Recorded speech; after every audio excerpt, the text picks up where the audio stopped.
दुःख र सुख प्रायः जुन छ नि यो आफ्नै मनले गर्दाखेरि भएको देखिन्छ। भगवान बुद्धले यसमा मनको नियन्त्रण प्रतिको कुरालाई माइन्डफुलनेस, मनलाई कन्ट्रोल गर्ने, मन प्रतिको हाम्रो नियन्त्रणको बारेमा धम्मपदमा भगवान बुद्धले भन्नुभएको छ। Hello everybody, this is Acharya Ram Vires. Over 10 years of working in academic field as a lecturer, principal, assistant professor and associate lecturer in Nepal and in the United Kingdom.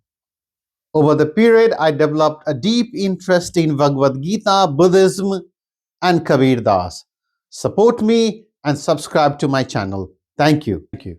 Appamado amatapadam, pamado machunopadam, appamatta namayanti, e pamatta yathamata.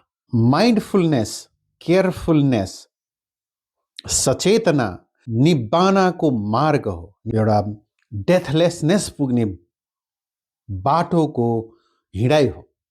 जो मान्छे careful छ, जो मान्छे mindful छ, जो मान्छे सचेत छ, त्यो मान्छे निब्बानाको बाटोमा लागेको, निब्बानामा पुग्नको लागि डेथलेसनेस, त्यहाँनिर मृत्यु र जन्मको कुरै हुँदैन, अमरत्व प्राप्ति गर्ने बाटोतिरको हिँडाइ हो।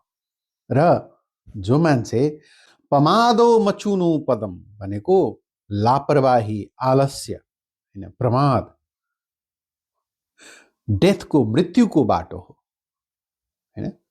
पमादो मचुनो पदम अपमत्तानमियन्ति, जो सजग छ, जो केयरफुल छ, जो माइन्डफुल छ, ऊ कहिले मर्दैन। एपमत्ता, एपमत्ता यथामता, र जो प्रमादमा छ, जो लापरवाह छ, जो केयरलेस छ, उनीहरू त जिउँदै मरेको बराबर छ।